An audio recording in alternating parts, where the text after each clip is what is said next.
It's time for Speaking of Speaking. Quick tips and tools to take you from stage fright to spotlight.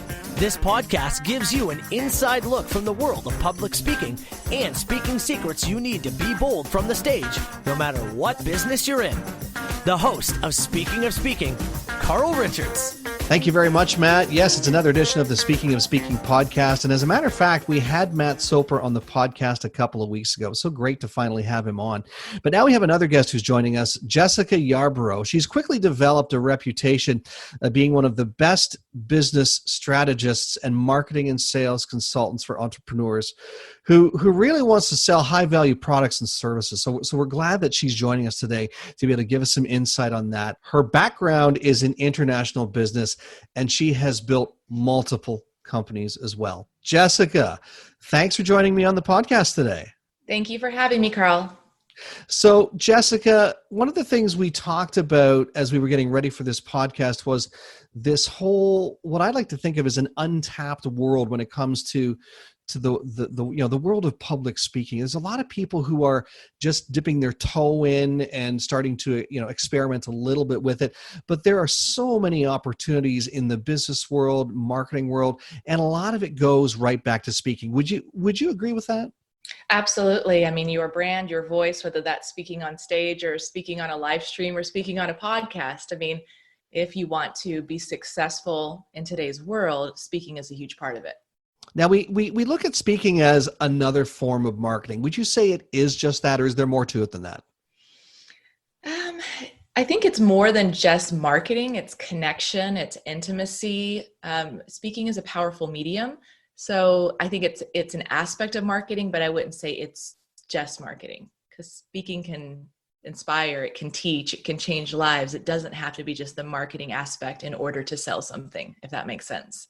Absolutely. I mean, it as you say, it changes lives. It can also take businesses from, one level to another. Even if you're already at a high level in business, it can really ramp up where you want your business to go.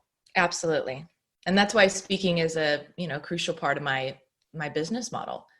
So let's talk about your business model. How much would you say you're speaking on a regular basis, or even on an annual basis? If you were to break it down, how does speaking incorporate into your business model? Well, I run 6 live events a year, and I use my voice, speaking, as a medium to basically build everything in my business. So I am on 50 plus podcasts a year. I have a weekly LinkedIn live stream that I do where I'm teaching. Everything I do is speaking. So whether it's speaking to my clients or whether it's speaking on the online platform, going and speaking at other people's events, speaking at my events, it's all related because people buy you. And so while some people might lean heavily on writing, which I love writing as well, I find that speaking just creates such a level of connection. There's so much more than just our voice, right? There's our body language, and all of those things, and that it can really help connect you even on a deeper level than writing even can. So I use speaking all the time.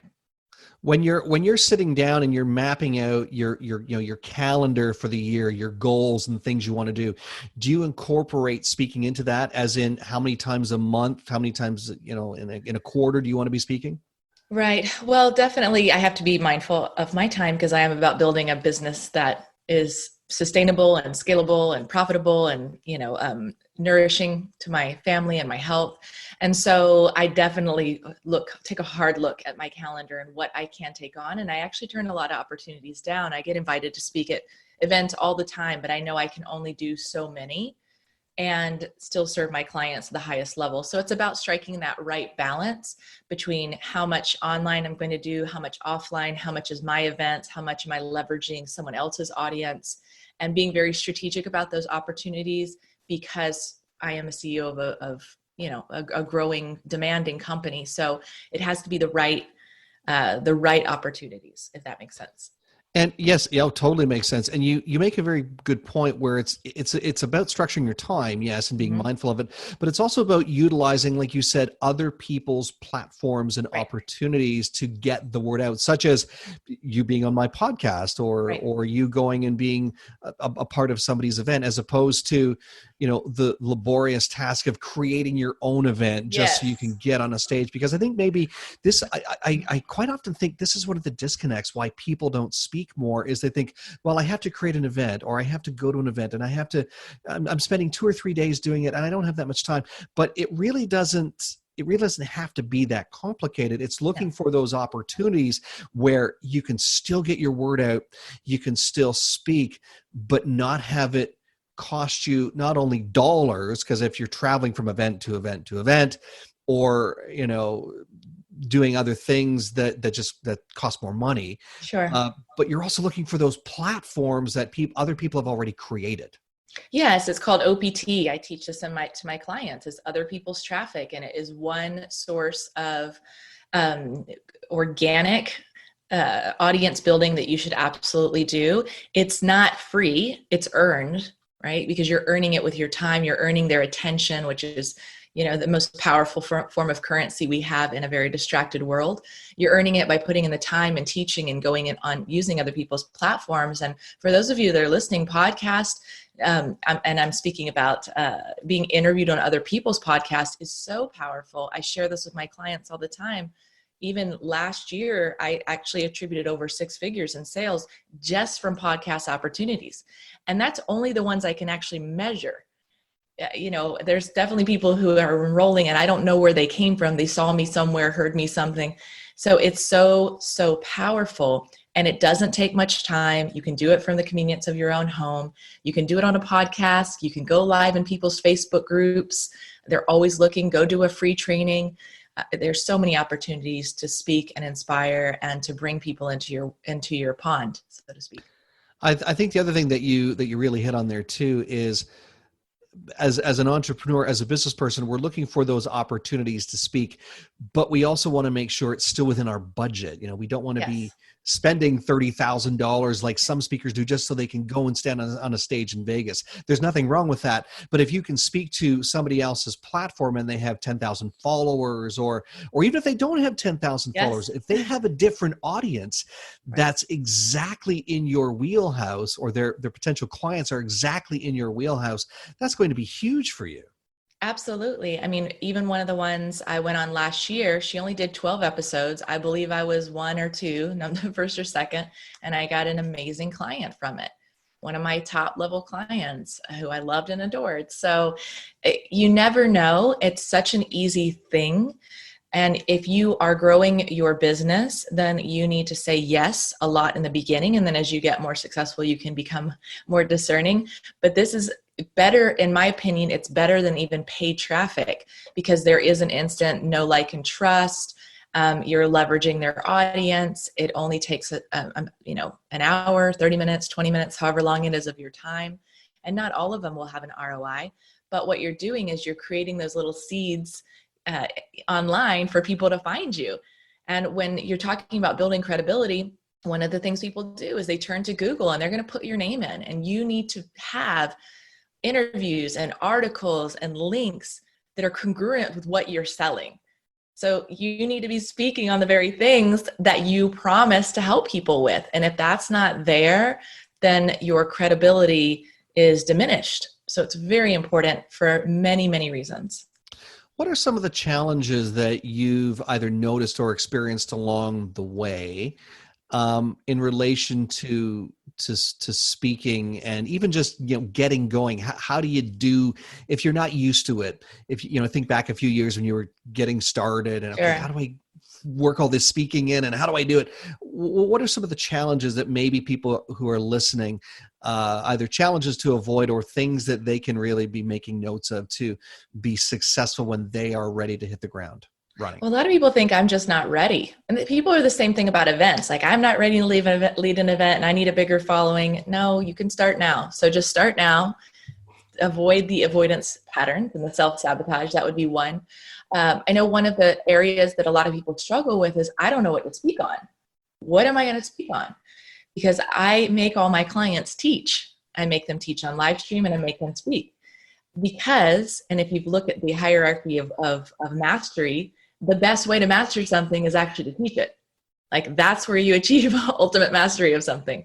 So one of the things people struggle with is, what do I teach? And so it's defining what is your methodology, what is your message, and what do you want to impart, and then getting out there. And once you have that, you practice, you can begin to speak with more and more conviction. I've heard some coaches say, in talking about speaking, when people are faced with that, oh, what am I going to talk about? Well, you're an expert. Right. So if you're positioning yourself as an expert, massage therapist, you're going to talk about massage therapy. What are 3 things, or even one thing, one main theme and 3 subpoints that people need to know about massage therapy, just as an example? And I just picked that one out of the sky. And I'm assuming you agree with me on that, what are you an expert at? Don't look to talk about things that you know nothing about. Exactly. What's your expertise and how is it going to benefit? How can you help people? Absolutely. We call it the one main thing. So the one main thing is the overarching thing that you do for your clients, and it's the umbrella. And then under all that are all the things that fall into that. So as long as it's all tied back to your one main thing, great. But the last thing we want you to do is talk about, health when you are maybe a business operation strategist. It's not relevant. So you need to make sure whatever you're doing is relevant with your core values, the values of your ideal clients, and the big promise of your program. There's congruency so that you become synonymous with the problem that you want to solve.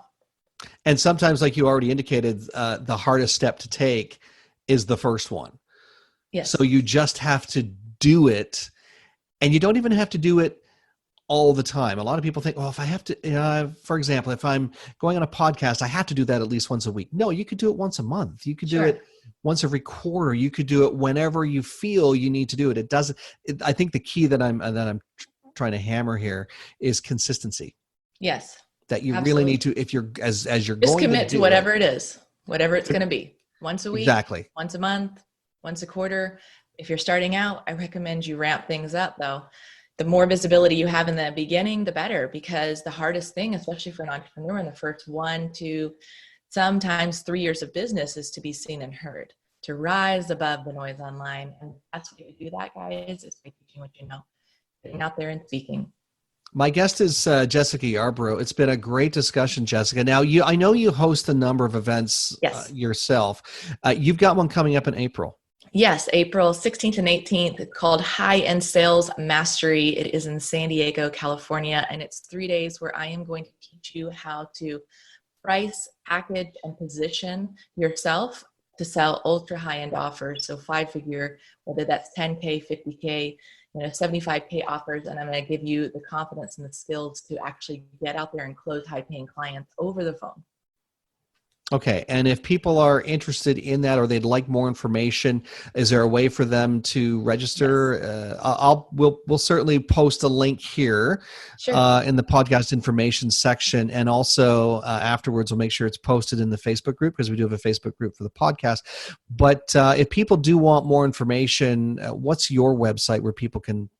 Well, you can definitely check out the event at highendsalesmastery.com. So High-End Sales Mastery. And then you can check me out at jessicayarbrough.com, where you can learn more about my products and services and how I serve my clients.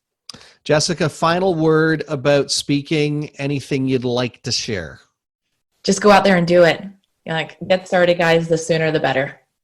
All right, Jessica, thank you so much for joining me today. It's been a pleasure. That sounds like a fantastic program. Again, if you're interested in it, go to Jessica's website. She just gave it to you. We'll also post the link for it in the podcast write-up as well.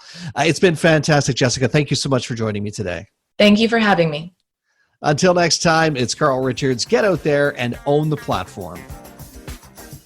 Thanks for listening to the Speaking of Speaking podcast. Fired up about something you heard today? Want to learn more? Be sure to visit carlspeaks.ca. And don't forget to follow Carl on Twitter at CarlRichards72 or join the Facebook group Speaking of Speaking.